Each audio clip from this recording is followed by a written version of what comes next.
ನಮೋ ನಮಃ ದೇವ.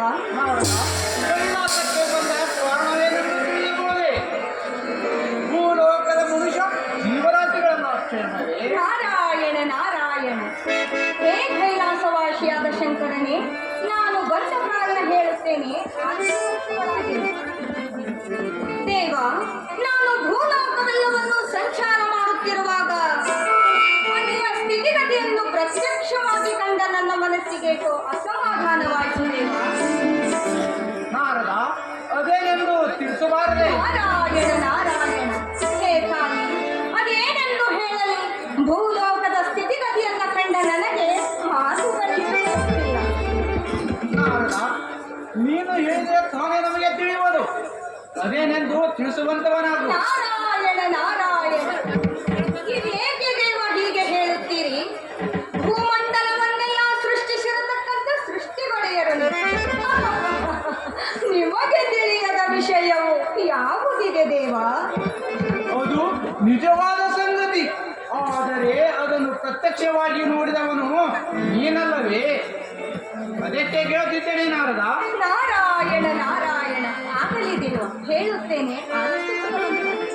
ದೇವ, ಭೂಲೋಕದಲ್ಲಿ ಇರತಕ್ಕ ಜೀವಿಗಳೆಲ್ಲ, ಅಂದರೆ ಮಾನವರೆಲ್ಲ ಘೋರ ದುಃಖವನ್ನು ಹೊಂದುವ ಪ್ರಸಂಗ ಬದುಕುತ್ತದೆ ದೇವ.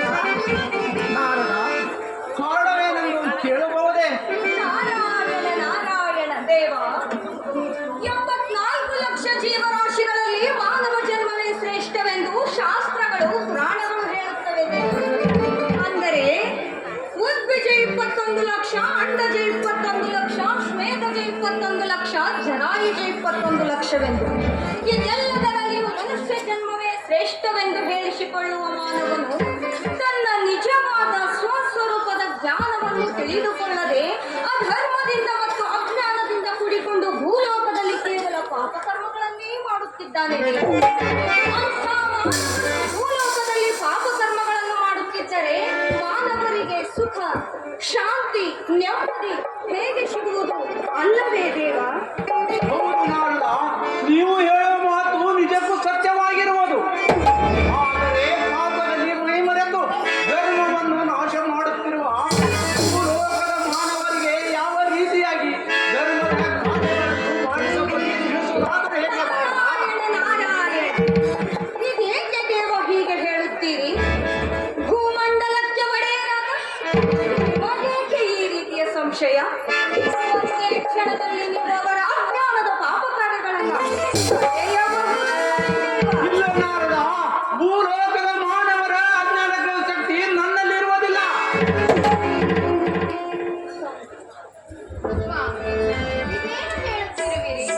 ಜಗತ್ತನ್ನೇ ಸೃಷ್ಟಿ ಮಾಡಿರುವ ನಿಮಗೆ ಈ ಸಾಮಾನ್ಯ ಜನರ ಅಜ್ಞಾನ ನಾಶ ಮಾಡುವ ಶಕ್ತಿ ಇಲ್ಲವೇ? ನಾರಾಯಣ ನಾರಾಯಣ.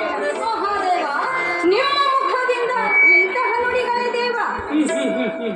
ದೇವಿ ಕೇಳು, ಇಡೀ ಬ್ರಹ್ಮಾಂಡಕ್ಕೆ ನನ್ನ ಪತಿಯೇ ದೇವರೆಂದು ನೀವು ತಿಳಿದುಕೊಂಡಿರಬಹುದು. ಆದರೆ ನನಗಿಂತಲೂ ಶ್ರೇಷ್ಠವಾದಂತವರು, ಎಲ್ಲದರಿಂದಲೂ ಪೂರ್ಣವಾದಂತವರು ಒಬ್ಬರಿದ್ದಾರೆ.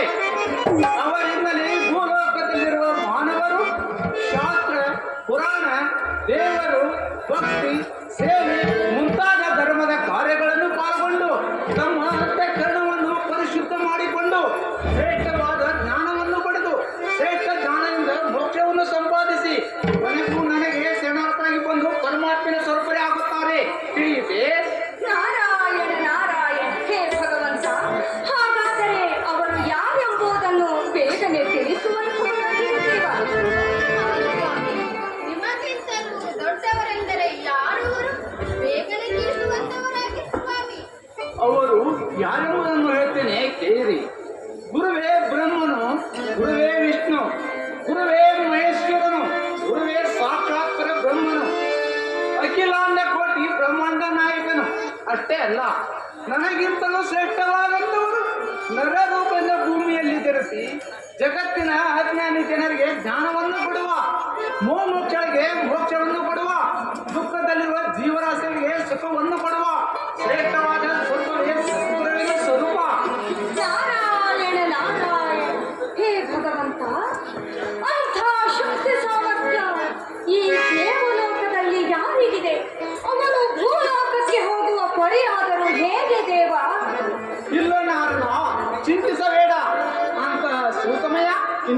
ಏ ದಿವಸದಲ್ಲಿ ಬರಲಿ ನಾರಾಯಣ ನಾರಾಯಣ. ಇದೆಂತಹ ವಿಚಿತ್ರ